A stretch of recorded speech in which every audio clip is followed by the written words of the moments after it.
Bienvenidos a Global Macro en Español, un podcast creado exclusivamente para impactar tu curva de aprendizaje en los mercados de capitales. Traído a ustedes gracias a Kaplan, Battlefield, Ideal Ratings, Kaya y The Hedge Fund Association.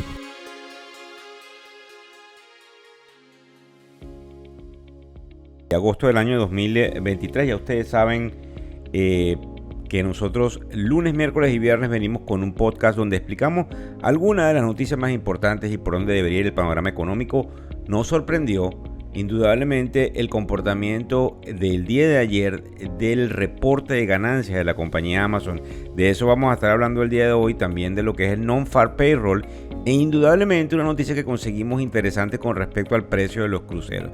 Fíjense bien, a las 8:30 de la mañana, ustedes me han escuchado repetirlo, del primer viernes de cada mes sale lo que se llama el número del empleo o de los empleos creados en el mes inmediato anterior. En este caso en particular, hoy obtuvimos las cifras a las 8:30 de la mañana. Para que tengan una idea, ahora mismo son las 10:54 de la mañana de hoy viernes 4 de agosto del 2023. Como les acabo de decir, salió el número del non-farm payroll y una de las cosas interesantes fue la discrepancia que hubo cuando hace un par de días obtuvimos lo que se llama el número del ADP, que es una compañía privada que procesa también cierta cantidad de pagos de nómina. Como ustedes saben, eso estaba por encima de los 300,000 y la discrepancia, porque todo apuntaba hacia un excelente número, en este caso en cuanto a la creación de empleo, se observa cuando el número es de tan solo 187,000. Como ustedes pueden comprender, es por eso que no se le presta la misma atención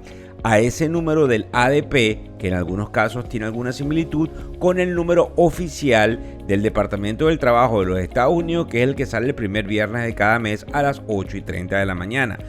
Acto seguido, luego de conocerse la cifra, los bonos, tanto el de 30 años como el de 10 años, que están marcando la pauta y por eso lo traemos a colación, han venido retrocediendo en términos de rendimiento, al menos en el corto plazo, y la razón fundamental es porque pareciera que estamos en un proceso, como ustedes saben, de desaceleración que se siente ahora con una merma en la capacidad que tiene la economía de generar más empleos. ¿Por qué es interesante? Porque esto le inyecta un poco de gasolina al rally. Como ustedes saben, la bolsa ha venido subiendo consecutivamente durante varios días, salvo algunas excepciones, y en estos momentos tenemos nuevamente el Dow Jones tratando de llegar a nuevos niveles récord. Fíjense bien, con respecto a esto hay que prestarle atención, como les estaba diciendo al principio, a ese reporte de ganancias de Amazon, porque obviamente Amazon es una de las compañías más grandes que están en el sector de tecnología y que una subida del 10% definitivamente tiene algunas implicaciones. Por eso es lo que llamamos los que estamos en el mercado todo el proceso de correlación. Dos cosas antes de terminar el podcast. Número uno, ¿qué puede significar una caída de los precios de los pasajes aéreos domésticos? Que es lo que estamos observando cuando vemos castigadas las acciones de las líneas aéreas producto de una desaceleración del cúmulo de viajeros que están viajando, valga la redundancia, en el sector nacional, en el área doméstica dentro de los Estados Unidos. Esas repercusiones indudablemente se sienten en todo este proceso desinflacionario, máxime cuando estamos observando que ya no hay una necesidad de tal cantidad de trabajadores en el sector de hotelería y en el sector de turismo, donde rápidamente se observa una desaceleración. Esto tiene ciertas implicaciones indudablemente en ese comportamiento de los bonos y esa confirmación con la poca producción, entre comillas, poca, porque fueron 187,000 de empleos. ¿Qué es lo interesante aquí? La correlación que tiene esa desaceleración en la parte de viajes con una aceleración dentro de ciertos tipos de viajes que son considerados mucho más económicos. Por ejemplo, hay una noticia que estamos viendo el día de hoy que tiene que ver con el precio de los cruceros dentro de los Estados Unidos. Para que tengan una idea, las firmas como Royal Caribbean y Carnival Cruise, al igual que Norwegian Cruise Line, ellos bajaron sus precios producto indudablemente de la hecatombe de la pandemia, y le apostaron a que al bajar los precios de lo que serían los paquetes turísticos por un viaje de 7 días, por poner un ejemplo, la gente que iba a ir al crucero iba a consumir más dentro de lo que serían las tiendas dentro de los cruceros. Algo que sucedió de esa forma, y para que ustedes tengan una idea en términos de cifras, afortunadamente la pandemia arrojaba ciertos roles que han subido en algunos casos hasta en un 36% en el caso de Royal Caribbean, en un 49% en el caso de Norwegian y en un 17% en el mismo periodo en el caso de Carnival. ¿Por qué es interesante esto? Porque el tipo de viajero que pareciera ir a Norwegian Cruise Line es el tipo de viajero más afluente, y por eso vimos una cantidad de subida de prácticamente el 50% que les acabo de narrar.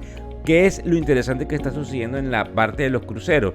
Que en estos momentos vamos a empezar a observar gente que va a sacrificar los viajes, por ejemplo, por darles un ejemplo, un viaje a Disney, un viaje a Orlando, por irse a un viaje en un crucero, producto de que definitivamente cuando lo comparamos, el viaje en los cruceros es más económico. Estas tarifas habían caído una cantidad interesante, estas tarifas van a volver a aumentar, y lo que vamos a observar es precisamente en esta etapa en la cual hay una desaceleración, que la gente prefiere ir a vacaciones más económicas, y que una de las vacaciones más económicas, aunque aumenten de precios, sería efectivamente los cruceros. Quiero que le presten atención a eso porque es muy importante. Encuestas que salen donde hay gente que jamás ha tomado cruceros y que está realmente pensando en cómo serían sus vacaciones, no solamente de finales del 2023, porque ya está casi terminando el verano, sino indudablemente el 2024 y el 2025. Muchas gracias por seguirnos a través de todas las redes sociales y de inscribirse, como siempre les pedimos, en factoreseconómicos.com para que todas las mañanas les llegue un newsletter con los titulares más importantes en español de la narrativa interesante en materia económica de ese día en particular. Hasta luego. El podcast Global Macro y de Factores Económicos ofrece una visión global de los mercados de valores, y dicho análisis es producto de la compilación traída por diferentes fuentes de investigación de mercados institucionales. Por motivos y declaración regulatoria, este podcast no debe ser interpretado como una recomendación precisa en inversiones, bien sea en productos o vehículos financieros. Y además, sugerimos consultar con su respectivo asesor particular de inversiones o su equivalente en caso de suscitarse cualquier duda que pudiese derivarse de nuestra fuente informativa. Este podcast es narrado por Víctor Hugo Rodríguez, quien es un conocido profesor y comunicador financiero, cofundador de la plataforma educativa ilafin.com. Muchas gracias.